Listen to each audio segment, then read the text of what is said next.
अस्सलाम वालेकुम जी, welcome back to my YouTube channel. तो आज हमने बायोलॉजिकल ऑर्गेनाइजेशन का 5th लेवल डिस्कस करना है, जो कि लॉन्ग क्वेश्चन और शॉर्ट क्वेश्चन दोनों के लिहाज से ही बहुत इंपॉर्टेंट है। इसीलिए आपने इसका कोई भी पॉइंट या कोई भी डेफिनेशन को स्किप नहीं करना है, ठीक है। तो चलिए हमने इसको डिस्कस करते हैं डिटेल के साथ। सबसे पहले ये होता है इस लेवल में कि जो टिश्यूज होते हैं वो मिलके क्या बनाते हैं, ऑर्गन को, ठीक है।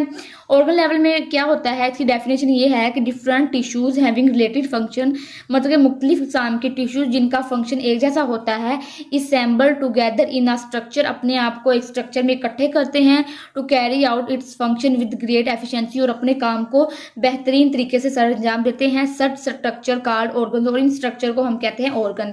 यहाँ तक तो हमारी बात हो गई है जी क्लियर कि ऑर्गन्स में हमारे पास मुख्तलिफ किस्म के टिश्यूज होते हैं जो कि अपना काम एक जैसा करने के लिए अपने आप को स्ट्रक्चर में इकट्ठा करके अपने काम को बहुत ही दुरुस्त तरीके से सर अंजाम देते हैं। आगे है इनकी स्पेशलाइजेशन की, ऑर्गन जो है वो किस चीज़ के लिए स्पेशलाइज्ड होते हैं। They are specialised to perform particular function, ये मखसूस काम करने के लिए है, बहुत ही अहम होते हैं, ठीक है। आगे इसकी एग्जाम्पल होती है स्टमक। यहाँ तक तो हमारी बात क्लियर होगी। ऑर्गन लेवल की डेफिनेशन, स्पेशलाइजेशन, एग्जाम्पल। आगे है फंक्शन ऑफ स्टमक। आपको शॉर्ट क्वेश्चन आ सकता है कि भाई राइट फंक्शन ऑफ स्टमक। तो इसका फंक्शन ये है कि stomach is a organ has a function of food digestion, ठीक है। कि जो होता है स्टमक वो हमारी बॉडी में हमारी फूड डाइजेशन में बहुत ही ना हेल्प करता है। लेकिन आपको यहाँ पे एक बात क्लियर कर दूं, जो स्टमक होता है वो हमारी फूड का सिर्फ एक हिस्सा ही डाइजेस्ट करता है, हमारी पूरी फूड को डाइजेस्ट नहीं करता है। आपको एमसीक्यूज आ सकता है कि जो स्टमक है हमारी फूड का कौन सा पार्ट डाइजेस्ट करता है, तो आपने लिखना है प्रोटीन पार्ट, ठीक है। आपको एमसीक्यूज आएगा प्रोटीन पार्ट, लिपिड, ग्लिसरॉल, इसी का, तो आपने आंखें बंद करके प्रोटीन पे टिक लगा लेना, ठीक है। तो स्टमक बेसिकली सिर्फ प्रोटीन को ही डाइजेस्ट करता है। आगे है कि स्टमक में दो टिश्यूज होते हैं जो कि इसकी डाइजेशन में ना बहुत ही हेल्प करते हैं। एक है सेक्रेटरी एपिथेलियम और एक है मस्कुलर टिश्यू, ठीक है। सेक्रेटरी एपिथेलियम क्या करता है, it secrets the gastric juice. ये क्या करता है कि स्टमक में जो गैस्ट्रिक जूस होता है उसको सेक्रेट करता है। और मस्कुलर टिश्यू क्या होता है, it helps for contracting the wall of stomach. ये क्या करता है कि जो स्टमक की वॉल होती है उनको कॉन्ट्रैक्ट कर देता है। And mixing the food with enzyme, जब स्टमक की जो वॉल्स होती है वो कॉन्ट्रैक्ट होती है, उसकी वजह से जो हमारी फूड होती है वो एंजाइम्स के साथ मिल जाती है। यहाँ तक तो बात अब हमारी क्लियर होगी। आगे हम डिस्कस करते हैं कि आगे मस्कुलर टिश्यू क्या क्या करता है। अच्छा जी, जब मस्कुलर वाल हमारी फूड जो है उसको एंजाइम के साथ मिक्स कर देता है, तो जो जो हमारी फूड होती है वो पोस्टीरियर एंड होता है उसकी तरफ मूव कर जाती है। जो पोस्टीरियर एंड होता है ये स्टमक का एंड वाला होता है हिस्सा, इसको जो स्टमक का एंड वाला हिस्सा होता है उसे हम कहते हैं पोस्टीरियर एंड, और जो होता है इसका फर्स्ट वाला एंड उसे हम कहते हैं एस्टीरियल एंड, ठीक है। यहाँ तक हमारी बात क्लियर हो गई कि सेक्रेटरी एपिथेलियम क्या काम करते हैं और मस्कुलर टिश्यूज क्या काम करते हैं। आगे है ऑर्गन फॉर्मेशन इन एनिमल्स, कि एनिमल्स में ऑर्गन की फॉर्मेशन किस तरह होती है। In animals organ formation is far complex and defined. Animals में क्या होता है कि जो ऑर्गन फॉर्मेशन होती है बहुत ही ज़्यादा कॉम्प्लेक्स होती है और बहुत ही डिफाइंड होती है, मतलब बहुत ही बेहतरीन होती है।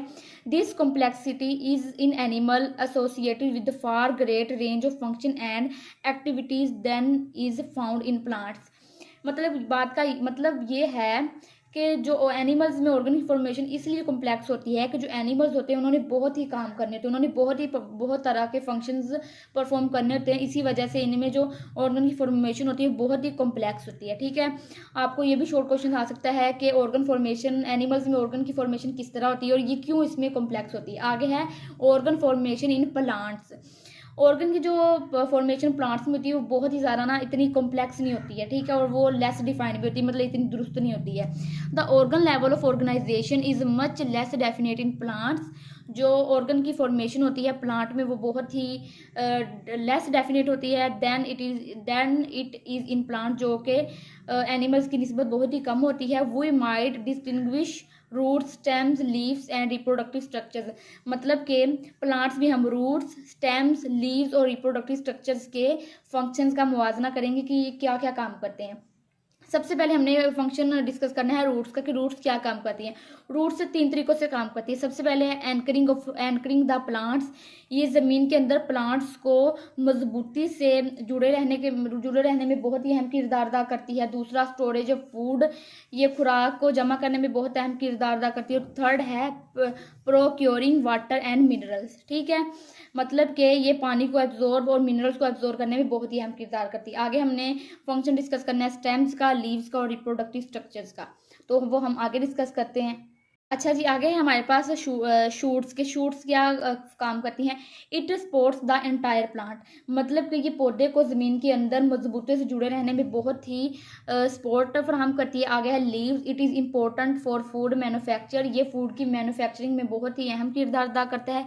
आगे है reproductive structure, they are involve in producing the next generation, मतलब कि नेक्स्ट जनरेशन को प्रोड्यूस करवाने में रिप्रोडक्टिव स्ट्रक्चर जो होते हैं ये शामिल होते हैं। यहाँ तक तो हमारे फंक्शंस हो गए कंप्लीट के प्लांट्स में शूट्स का क्या फंक्शन होता है, लीव्स का क्या होता है, रिप्रोडक्टिव स्ट्रक्चर का क्या होता है। अगर आपको शॉर्ट क्वेश्चन आ जाए कि रूट का फंक्शन क्या है, लीव्स का फंक्शन क्या है या रिप्रोडक्टिव स्ट्रक्चर का क्या फंक्शन है, तो आपने एज इट लिख देना है। ठीक है, आगे है सिग्निफिकेंस ऑफ ऑर्गन फॉर्मेशन, मतलब कि जो ऑर्गन की फॉर्मेशन है वो इतनी अहम क्यों है, उसकी इतनी अहमियत क्यों है।